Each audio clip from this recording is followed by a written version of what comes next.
Education, identity, ambition. Three words that often collide in ways we don't always see.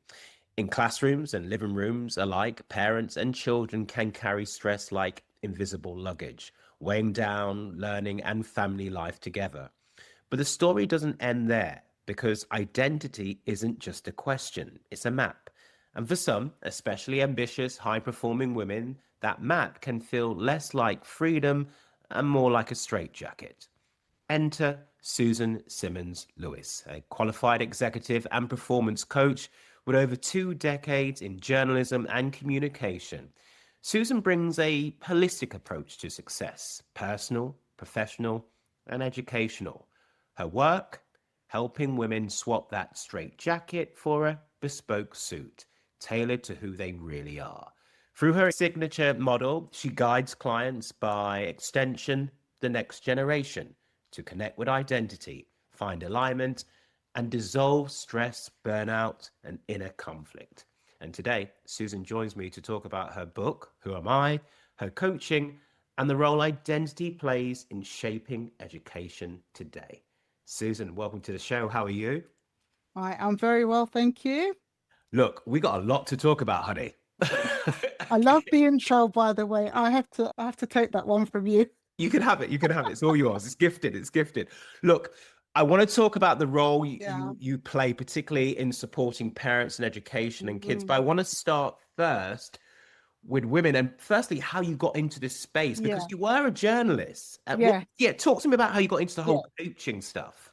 Yes. So I got into coaching because, well, I just set the context. Yes, I qualified as a journalist and I worked for a journalist for many years, and I was very ambitious myself. Always had a 5-year plan. This is what I want to do. It was a bit of it wasn't a straightforward road getting there. When I decided to go to university, I didn't know what I wanted to do. So I thought, oh, I'll just do law. And we're talking about the 80s now. I thought I'd just study law. I can make lots of money. And I did the first year of a law degree. And I just knew this is not for me. I found myself daydreaming, wondering what was going to happen after a contract law case. And they'll say, oh, it ruled in this person's favor. And I would think, what happened to their lives afterwards? How did this impact them? And I didn't know, something just felt misaligned. And then I thought, well, I'm not going to do this after a year. I'll just go and do something that I really enjoy, which was politics. So I switched to a politics degree because I was interested how the world works, all of this sort of thing. And although I was gifted in reading, writing, poetry, and all of these gifts, I never made the connection between this is what you could do and this is what you should do. This whole Mm-hmm. thing. I didn't translate it because I had this belief instilled, programming from when you're young. And one of mine was, nothing's of value unless you work hard for it. You got to work hard for it. So unless it was causing me pain in some way to study and achieve something, I didn't see it as valuable. So all these skills I had, I didn't make the connection with them. And that's the Anyway, echo, isn't it? That's the yeah, echo from the Caribbean and the African household. yeah, Because definitely, I know it to be true. I know that to be true. definitely. It's like if we're Yeah, struggling, if we're not yeah, holding that weight, yeah. nothing's worth what's coming out of it. Definitely. And those things that bring you joy or maybe your hobbies is like, that's not hard That's work. not hard That's work. coming too easy. And my parents from the Caribbean, they didn't go Mhm. through the education system here. So Mhm. although they were ambitious for us, there was not a roadmap to say, you Mhm. know, you're going to go to university or any of Yeah. this. Yeah, kind of had to find my own way, but they supported those Amen. decisions. So studied politics, enjoyed it, didn't have a clue what I was going to do, still didn't make a connection. Oh, you could actually use your skill as a writer, all of this. I didn't even develop it because I didn't see it as valuable. And Mhm. then by my final year, I thought I'll go and I did a master's degree in journalism. And that's when I really got into thinking, yes, this is something I can do. And, I really enjoyed it. I started my career at the Voice newspaper. So I was Amen. there for 2 years, and that was a big baptism of fire, actually, into the whole world of Cold Harbor um, Lane, honey. I know it well. And then I continued on working as a reporter, features editor, commissioning editor. And I started to work for a political magazine, a local government, which was Mm-hmm. great for me. I was a management correspondent there. So all the time I was picking up bits of skills. I didn't realize how I'd use them. But my turning point, which got me into coaching, was I became a mother. Mm-hmm. And because of the sort of childhood I had, I was quite a lonely child. And my parents were working a lot, and I'm the youngest of four siblings, but my life was very different to theirs. I was always very different. And I went to different schools, different experiences to them. And that thing constantly being told you're different, you're different, you're different. That was always there. And I always had this question in my mind, who am I? Who am I? Because I didn't fit in, but I didn't feel bad about not fitting in. I just Mm-hmm. liked having my own expression. So I became pregnant. I thought, I can't keep up this type of work with the travel and everything Mm-hmm. involved in it with a young child, because I always said that when I become a mother, I want to make sure that he doesn't experience the loneliness that I That felt you as a did as child. well. Yeah, Because the yeah. parents were And working, the siblings were old, and yeah, you were kind of left yeah. on your own to do. Definitely, definitely. And I had to grow up pretty quick. And there Hmm. was a lot of dynamics there. And one of the things that was key for me is I never really felt heard or understood. So I resigned from my job at the time, Hmm. and my editor at the time was very, very good. So I continued to freelance. He gave me lots of opportunities, but I had the flexibility to be in what I would call for myself a present parent. It's different for everybody, but for Hmm. me, that was a very key value of mine. But at the same time, I was experiencing an identity crisis, literally, Mm. because I had this view. I didn't know how to define identity. So it was like, okay, it's the work you do, it's the car you drive, it's the this, it's the that, these external things. And I was having a real inner conflict that was going on. And even though I was making money freelancing and balancing it, it just wasn't enough. So I started trying different things. I got involved with my son's school. I became a governor. I Hmm. helped reform the PTA. I was doing all this stuff. It wasn't enough. I still had this Hmm. question going on. And I couldn't do a 5-year plan anymore the way I did, because there was this child, a young child to consider, and they are not, you can't just well, for No. me, I could slot him into a routine. So I was really searching, and my editor at the time asked him to mentor me, Hmm. to just get me over this searching and searching. And because I had lots of time on my hands, I used to just help my friends with if they had a business, I help them with marketing. I Hmm. might help them with a bit of communications, that sort of thing. And they were like, "Oh, Suzanne, this is amazing." I'm thinking, what's so amazing about that? But I didn't realize I was working with lots of high performing people. So now I'm taking these skills to And you're other passing it places. on. You're Yeah. gifting it And on. I'm seeing this value, and I was thinking, Mm. okay. And then my mentor asked me, he said, Suzanne, what do you enjoy about doing all the things you were doing? And I said to him, because when I led reforming the parent and teacher association at the school, and it was a very diverse school, Mhm. and the parents weren't really engaging with each other very much. Mhm. But in the year that I was there, I led reforming it, getting parents to talk to each other, lots of community things going Mhm. on. And there was a lot of mums that I could relate to, but some of these parents, they were at home, they'd lost confidence, they had Mhm. maybe 2 or 3 children in the school. So then, through an activity like reforming, starting the summer fair again, Mhm. I could teach one of them marketing skills to go out and get sponsorships, and another one event management, all of this stuff. Mhm. And my mentor asked me, what do you like about it? And it wasn't even the event management. I said, it's the people, it's It's the seeing women connection grow and and develop. yes, Yeah, finding yeah, purpose. And definitely. and how you flip that, and we are going to talk in a moment. You Yeah, said about who am I? yeah, I am not my car. Yeah, no, it's not about the job. yeah, It's not about the house. Even the house is important because I want to yeah, make sure my son's got a roof over his head. But who am I? And yeah, seeing them see that for themselves. Yes. yeah. Yeah, Purpose. definitely, definitely. And so when that penny dropped, like, okay, it's the development, it's the transformation, it's purpose, because I was Mm, seeking purpose. And I remember I sent one of my clients that was helping mhm. on a 2-day coaching weekend. And then they came back and said to me, Suzanne, oh my gosh, I sat there and it was you. It was just like you. Everything that I learned was just like what you do. I didn't even know what coaching was. I didn't have a clue. I didn't know I could get paid for what I would do for free, Okay. literally. And that started my journey into coaching. And Wow. yeah, Wow. yeah, Okay. and I want to yeah, pause a minute because I want to lead us on because you're going to yeah. explain more. But it could have been easy though, or was it easy to get the first client? Because we now find, as Oprah would say, that aha moment. Mm, You now realize mm, this is what I want to do. You've yeah, got friends, you've got people who were parents at the PTA who you're working with. One's gone away and come back and said, "Oh my God, I can't believe this is what you do." And now you're like, okay, I can get paid for this. But you yeah, got to get paid for this. You've got to get clients. Now you've got the marketing skills we've heard. We've heard all yeah. these things.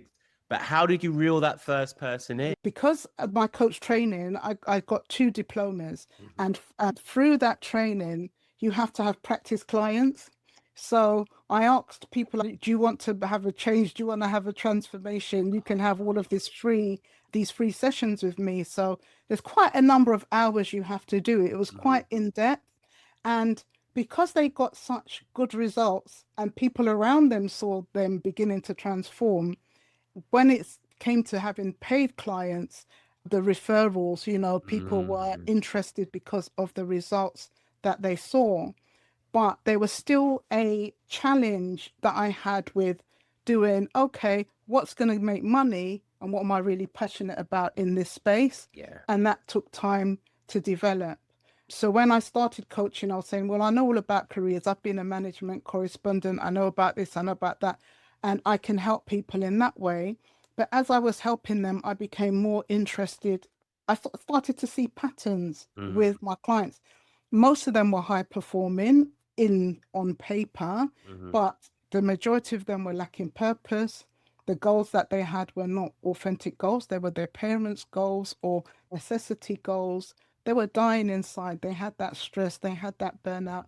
Sometimes they didn't come for careers. They came for something else. But when I started to really think and assess what was going on with them, I realized that it's a foundational issue and it's identity. Mhm. And what, first of all, I looked for a definition of identity and I couldn't find one. So I had to create my own. So And what is that? What is that? yeah, right. So there's 5 pillars to identity that I've realized. And what I have seen in my research is that everybody is unique. They have all the same way I had all of these skills and I didn't realize how I'll be using them in the future because I didn't develop them. Mhm. Everybody's unique. They have certain things that is doesn't come from nurture, it comes from nature. And then there's all these other things in the environment that suppress who you really are. And those are the things literally you have to get rid of to get the expression of your identity to come out. So Kafata, you have to get um them out. yeah, yeah. Mhm. So that's the model I created, but the components of identity are your passion and motivations, your key core values when you drill right down, your belief systems, the things that guide you. And this is not religious beliefs, but No? those recurring patterns. Mhm.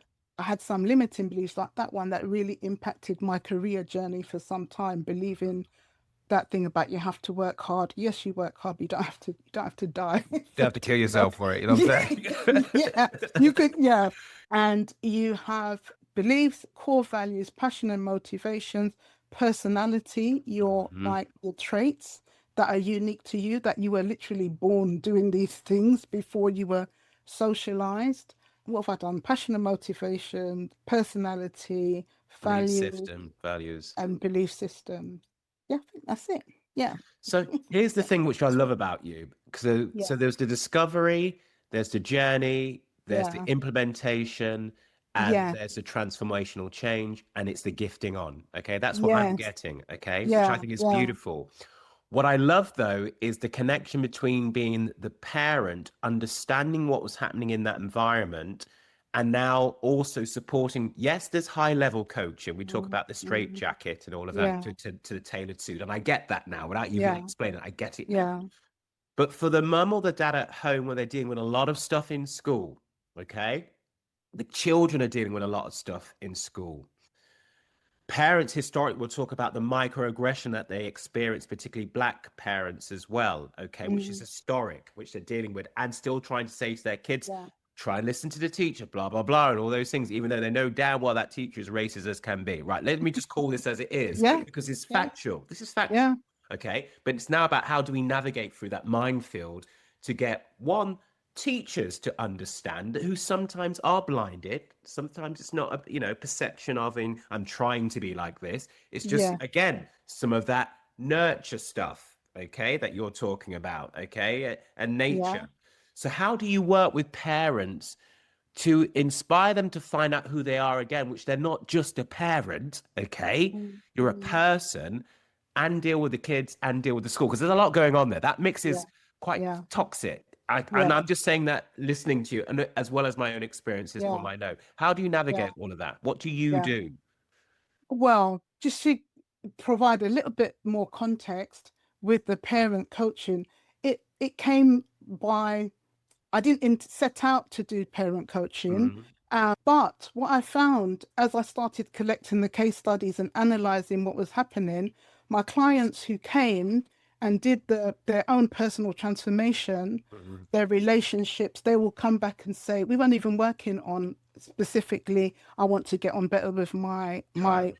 child, I Mm, want a better family environment, I want a better situation with my partner. mhm. They would come back reporting this has improved, that's improved, this improved. I'm getting the feedback now, and I'm thinking, okay, you know, working on you as an individual first and pouring into yourself, you're able to impact all those around you.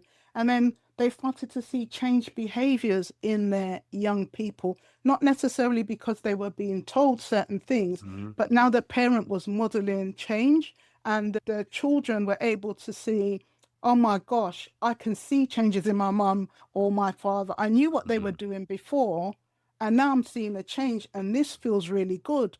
This feels mm. more like a safe place. I feel now that I can share I with can my talk. parent. Yeah, Yeah, I can talk. communication. Now Yeah. the atmosphere is different. The way they're communicating with me is different. And I can see that this parent looks happier. Whatever they Mm, were going through, they saw a transformation, and it even went on to relationships. So I thought, oh, there's something here. So I mm, thought, let me look into it a bit more, because being a parent myself, I know what some of the challenges are. mm, I know what some of the issues are. And I know that you can impact, if you work, if a parent can impact a whole family, you mm, know. mm, And just going back a bit more to mention Chi Chi on Cornerstone, many years ago, when she worked at a school called Quinton Kynaston School, she set up an alternative provision. And she was one of the people that I went in to help with the marketing, the development of the alternative provision.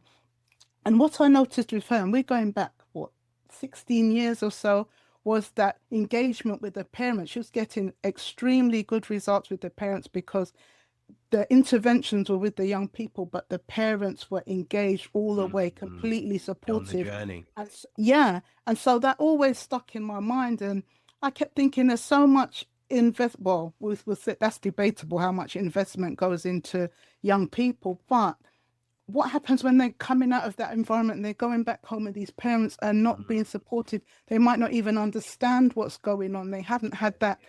personal development journey themselves. And it's very, very stressful for parents to balance this. And you were talking about the whole aspects of microaggressions, racism, all of this. Even as a governor in that primary school, I had to fight for my own child, like in there, Mm, even at that you could see at every level. And I always used to think, what is it like for people who feel they don't have a voice? I know how to fight, I yeah, know how to communicate. And wouldn't it be good if parents learned how to empower themselves and they learned how to communicate in a way that was beneficial to them, but it's not coming from a tick box of do this, do this, do this, Hmm. but that transformation is happening. And I love also, this. I love this. yeah, I just want to pause for a yeah, moment go because on. what and tell me if I'm wrong, but Yes. what I love I love about this is it's kind of like departmentalizing. You're dealing with the parent Mm, first, okay? yeah. If we can build up the parent first, get the mirroring, get the modeling Yes. taking place, get that relationship we hope with the partners and the children better, then Yeah. that parent isn't empowered then to deal with, I don't, and this is me trying to make a connection here, so you tell me if the Yeah. arc is wrong, can then deal with and advocate more confidently for themselves and their child, Yeah. say in a school setting. Is that what Yes. we're saying? Yes. Yeah. Yeah. You can't do Because, both at the same time. You've got to yeah. start with the person. Yeah. Yeah. Definitely, because it's sustainable. Yeah. When when real transformation happens, it doesn't leave that person because they've got the benefits of it. And in, Black communities, I can speak from experience, even what I've coached, there's a lot of intergenerational trauma going Trauma. on, which Yeah. people see as, oh, this is just how they are, or this is just, it becomes personality, or this is just Mm, what we do, but they don't recognize it for what it is. And an example I would give, even growing up, I grew up in a household where there was a lot of strife between my parents, a lot of argument. And yes, it felt really uncomfortable, but after a while, you just become, you numb know, to it. yeah. Uh, And then this way to communicate, you don't know how to deal with conflict in a healthy way because mm. this is the only thing you see, it becomes This normalized. is all you've seen. So this is when you start Yeah. to model yourself. Yes. Yes. So if you say to somebody, oh, conflict, they will just have in their mind, this is Mhm, conflict. This is what it look. They don't know there's any other mhm, option to it. And a lot of parents, adults, children, but we mhm, feel sometimes we don't have a choice until we realize that we can be empowered even where we are to take steps. Every mhm, step you take is taking you closer towards what you want. mhm, Sometimes, if you look at the whole big thing, you think, oh, I just can't do it. It's too much. But mhm, if you start to take steps and see those changes, and it's quite unique to where you are, where your individual challenges are, and you feel that somebody really understands you, can meet you where you are, then you can take them on that journey because, yeah, Amen. this mask, so many of us and my clients, they come with masks, and if you don't really look in, if you're not trying to find the connection, you'd think they're living their best life, but without purpose Yeah. and without that, there's so many other things that come into it, connecting with who you really are and shedding the things that suppress you having your true expression. Yeah. It starts with getting comfortable with being uncomfortable, sitting Yeah. in silence, letting that brain go wherever it wants to go, then bringing it down. Yeah. I know my journey, and I like what you say. Is so Yeah. it's behind the mask, Mm. the painted clown, and you have to go. No, you got to take it off. You got to take Yeah. it off, honey. You Yeah. know, Yeah. and it ain't Yeah. easy, but you got to take No. it off. Yeah. Look, we're gonna run out of time, so I want to Yeah. quickly. You've got to come. You're coming back. Don't Yeah. worry, because this has been interesting. I've just literally Yeah. listened because I just think yes, gold Yeah. dust, just nuggets, nuggets, Yeah. nuggets. I want to talk about the book because you Yes. took all this gold, I would say, Mm. and you Thank you. placed it somewhere. Yeah, you placed Yes. it somewhere. Yeah. Talk to me about the book. Who am I? And I Mm. suppose to our listener, and I'm trying to frame this, like I said, a lot for our parents out there, because Yes. people don't understand unless you're a parent what you're dealing with. I just look at the news this week Mm. and some of the issues in some of our schools, particularly for some of our older young people, and the navigation of going from school to home and home to school and all of these kind of things. There's a lot that parents have to deal with. And as you started out by Yeah. saying from your own experience, people working hard just to make sure they put food in the table, but by also working so hard, maybe there's something of a neglect there. And it's about how do Yeah. you make that time? So Yeah. who am I first is Mm. about, as we've said, the purpose. Talk to me about the book and why for parents maybe listening, this is Mm. something they should pick up. I don't know. I don't know. I think for parents, one, that you have value in yourself. A lot of parents, they're not their first priority. And what happens as a result is they get burnt out, they become stressed, and the whole family is impacted. as a result. And where you think that maybe you don't have the time to put that investment into yourself, because it's an investment of time and an investment of thinking, I really need to be honest with myself and stop telling myself whatever stories I'm telling myself that's keeping me on this treadmill. If you see issues happening with your kids, you may not know how to deal with it, or you may just do the top level of it. This book can really help you get to the root cause of what your issues are, but also you will learn, you'll be able to see and recognize what's going on with your children a lot more clearly to be able to meet them where they are. Because there's 9 pillars in the model which show what gets in the way, and most people can identify with a lot of them. One is rejection, like how we deal with rejection and what it does to us. And this thing goes back through this intergenerational thing. Yeah. One is, oh gosh, I have to know these off the top of my head now. One is your core values and whether you're aligned with them and what they really are, or if you're living out somebody else's values. One looks at the beliefs that hold you back and literally keep you trapped in these cycles. We look at communication, listening, how to really listen, how to deal with conflict and what that really means. A big one that took 2 chapters was people pleasing, which was a huge Yeah. thing. And there's case studies, very relatable things, case studies with parents. There's something relatable for everybody. Another one which people, sorry, go on. No, go on, finish. Yeah, another one which people, I think, what's that? Why is that there? But it was so important was unforgiveness and what that does. Again, that took 2 chapters, literally. Weight. Yeah, Weight. yeah. The heavy weight, it changes your personality, how you Yes. are, how you interact. There's so many things, and when you start dealing with all of these things, the real you begins to flourish and come because you're not being suppressed. I always say, it's like the butterfly. It's out of the cocoon, Yeah, butterfly. literally transformation. Absolute transformation. Yeah, And I love the last one about the unforgiveness, how it yeah, weighs you down. yeah, The moment you just forgive, you just yeah, let it go. The lightness, the shoulders go. Yeah, you're not looking for anything. You're just saying, you know yeah, what? No, it's fine. I'm letting yeah, that go. Because what worth? What is yeah, it serving me? definitely, What is it? definitely. Look, And Susan, oh my oh, God, honey child, tell people how they can get the book. I really wanted to frame um, it around mm, parents, but it is about you doing yes, the life coaching as well. I know yes, for those who are in business or thinking about changing yeah, careers, all of that, you are going to come back. yeah, We may have a focus around that.